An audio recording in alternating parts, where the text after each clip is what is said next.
Pois é. E a gente passou assim por esse tema, bem por cima, né, do tema da violência. Tu tem os teus livros consagrados, o Rota 66, o Abusado,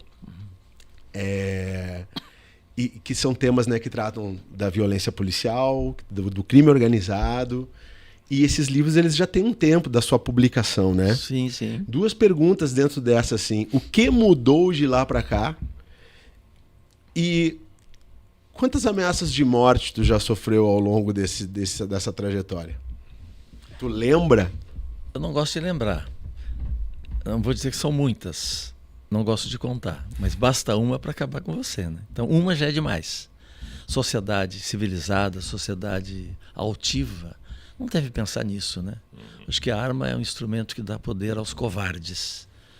Então, cara, não sei, eu sou sortudo, sei que eu tenho mais, assim, exemplos de pessoas que contribuem com o meu trabalho do que o contrário disso. Talvez porque eu respeite também os extremamente violentos. Eu respeito todo mundo. Eu respeito o pior bandido, da mesma maneira como respeito o presidente da República. Para mim será a mesma função minha. A primeira coisa da atividade é respeitar os outros. Tem esse mesmo tratamento. Outro dia eu entrei gravando, sempre entro gravando, qualquer cenário que eu vou. Porque eu acho que a câmera ligada, ela fala muito. Por exemplo, se eu quero te entrevistar, você não quer me receber, aqui tem uma porta, você bate a porta na minha cara. Eu registrei. Ele não quer, olha a maneira dele. Nem preciso te ofender. Você está me dizendo que não quer. E a sequência de batidas na porta, às vezes fala muito. O silêncio fala muitas vezes mais do que a palavra. Por que você me perguntou que eu me dou um branco? Do que mudou, né? O que mudou. Da questão da violência, das ameaças, eu sim, acho né? que piorou. E o que mudou e o que piorou. Essencialmente... Em que tamanho esse negócio está hoje no Brasil? Pois é. Eu acho que eu gosto de ter um lado bastante ingênuo e meio lento, assim. Talvez por isso eu tenha virado um repórter de investigação, que eu sempre confio nas pessoas. Para eu desconfiar de você, eu tenho que ouvir 200 falando mal de você. Então eu viro um investigador dessa maneira. Eu tenho uma tendência, não sei se é ingênua, o que é, de gostar das pessoas. Todo mundo, para mim, é uma pessoa legal a princípio. Bom, a grande mudança que eu percebo é que lá atrás as pessoas violentas, elas se expressavam uma vantagem pessoal, ou às vezes até de maneira assim genuína, vítima de alguma violência, por exemplo, familiar, alguém da família. Aconteceu isso comigo. Perdi um parente morto a tiros. Aí o cara resolve se vingar. Essencialmente não é um criminoso que vai para a rua matar pessoas estranhas, né? Assim como o conceito de terrorismo. Terrorismo só existe e você mata qualquer um. Agora, se você tem um foco, tem um inimigo muito clássico, deixa de ser terrorismo, né? Vira guerra. E eu acho que na relação pessoal também. Isso cresceu muito, essa violência individual. Quem mais mata do Brasil, o que é assustador, extremamente assustador, não é o camarada que não quer trabalhar, pega um revólver e te assalta na esquina. Esse é extremamente violento. 3, 4% das mortes são praticadas por esses camaradas. Péssimo isso para o Brasil, visto lá fora como um país tão violento. Agora, 4%. E os outros 96% quem são? São passionais? Não. Segundo lugar, de baixo para cima.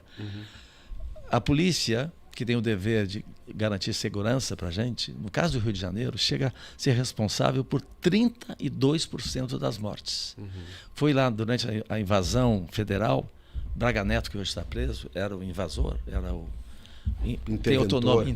E não por estar sendo reativa ou indefesa. Eles dizem que é isso. É o velho discurso americano, que quando elimina, tem que botar a culpa em quem morreu. Ele é o responsável pela morte, dizendo que resistiu, deu tiro, em legítima defesa, a polícia foi e matou.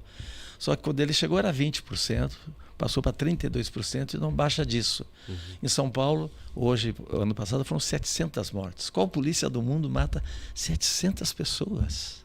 Portugal, ao longo de 30 anos, matou 4 pessoas. Sim. E Rio de Janeiro chegou a 2.000 pessoas mortas. Então, a grande diferença é que antes matava também nunca deixou de matar, mas estava dentro dos padrões internacionais dessa violência. Agora, o cidadão de bem, que é o mais violento do Brasil, não existia no passado, com o nível de hoje. Então, 30% no caso do Rio de Janeiro é a polícia, os bandidos, 4%. Então, não fecha a conta, 34%, 66% é isso?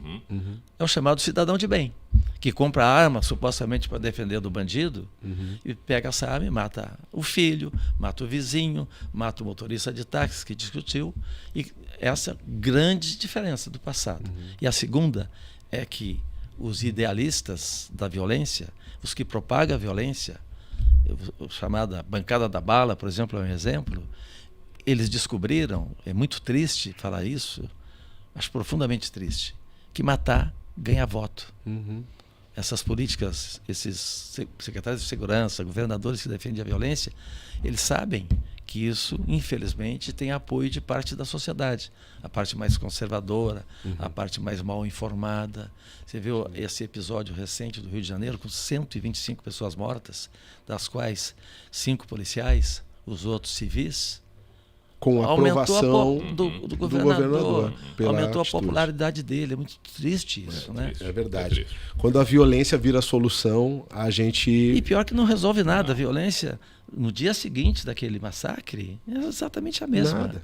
Aliás, eu voltei lá, eu acompanhei aquela guerra dentro do Complexo do Alemão.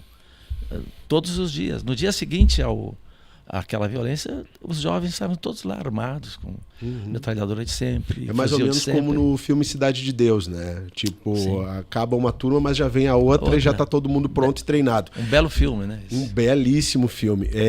Caco, ainda sobre esse tema e misturando um pouquinho com o 2026, né? 2026 tem eleições e tem Copa do Mundo. Né? Como é que tu imagina o cenário político e futebolístico para 2026 e em que momento eles se misturam? Por que futebolístico? Por que dessa sua pergunta?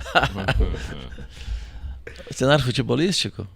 Aliás, o Caco é torcedor de que time? Inter e Flamengo. Inter e Flamengo. Tô bem na fita? Dois Tô bem mal, aqui. né? Não. A vantagem de ter dois é essa. Tô lanterna quase, né? Sendo rebaixado. Eu acho que todo mundo que tem um clube tá bem, não tem? Eu estou achando sem graça, pensando que é o dinheiro que está mandando na qualidade dos times. Em tudo, né? São Paulo é Palmeiras e Flamengo, são esses dois. Chato isso, né? Muito, muito chato. E tu leva fé nessa seleção brasileira do Ancelotti? Ou vale o mesmo também? Ele gosta de craque, né? Esse futebol é craque. O nosso Felipe Luiz, treinador do Flamengo, por exemplo, gosta de craque também. E o cenário político 2026? Puta, não sei, cara. Passo ao largo disso. Mesmo. Porque eu vou fazer vocês, sobretudo, perder tempo comigo.